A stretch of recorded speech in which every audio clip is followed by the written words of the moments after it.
Salut les artistes! Dans cette vidéo, je vous montre comment reproduire cet éclairage avec un seul projecteur. Alors j'ai vu cette config sur Insta, c'est le vidéaste Andrew Murphy-Waugh qui a donné l'astuce et merci à Sidali, un de mes abonnés, pour m'avoir tagué. Je me suis dit voilà, ça pouvait être sympa de refaire ça sous forme de tuto en français. D'autant plus, vous allez voir, c'est très simple et ça ne demande qu'un seul projecteur. Alors pour que ça marche, il vous faut un plan avec une ambiance lumineuse naturelle, donc plutôt un éclairage qui vient de l'extérieur. Ensuite, on va placer un seul projecteur sur notre sujet. Moi, pour l'exemple, j'utilise le Pixel P50 pour te montrer qu'on peut vraiment reproduire cet effet avec n'importe quel projecteur. Ensuite, tu l'as peut-être déjà compris, pour créer cette différence au niveau des teintes, on va jouer sur la température de couleur. Donc là, on a besoin d'un seul projecteur, ça c'est pratique. Par contre, il vous faut un projecteur où on peut modifier la température de couleur. C'est le cas du Pixel P50, pour l'instant on est aux alentours de 5000 Kelvin, maintenant on va descendre à 3000 Kelvin,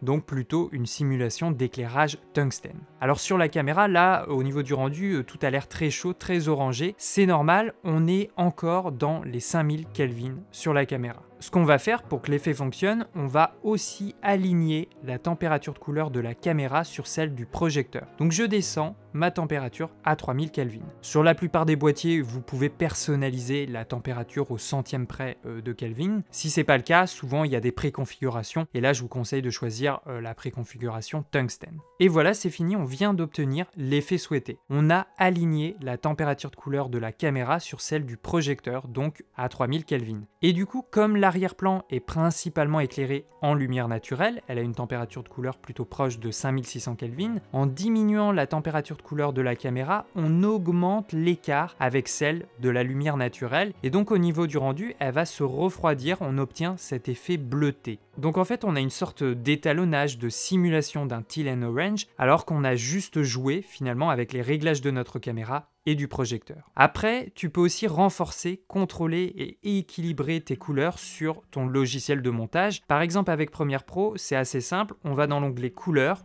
donc pour ouvrir le panneau lumétrie. Ensuite, on va dans les courbes et on va ouvrir les courbes de saturation de teinte. Celle qui nous intéresse, c'est la première. Avec la pipette, on va sélectionner manuellement la zone de sélection de la teinte voulue sur notre image. Tu vois qu'elle est automatiquement sélectionnée sur la courbe. Si je tire le point du milieu vers le bas, je diminue la saturation de la teinte en question et vers le haut, j'augmente sa saturation. Donc de cette manière, je peux amplifier ma teinte bleutée en arrière-plan. Et je peux faire exactement la même chose avec le visage. Je sélectionne la teinte, puis j'augmente la saturation de mes tons orangé. Comme ça, on accentue un peu le contraste via les couleurs.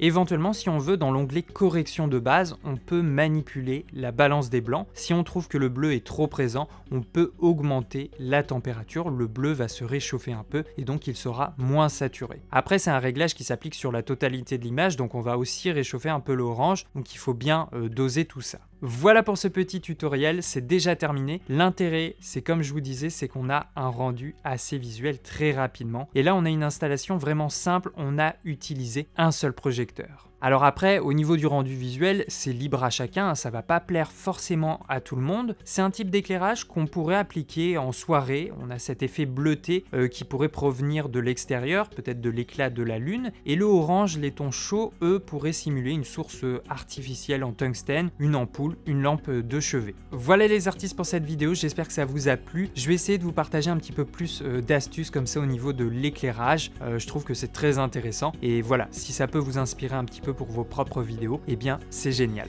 N'hésitez surtout pas à donner votre avis dans les commentaires, vous êtes plus que le bienvenu. On se dit à la prochaine, ici derrière la caméra. Ciao les artistes!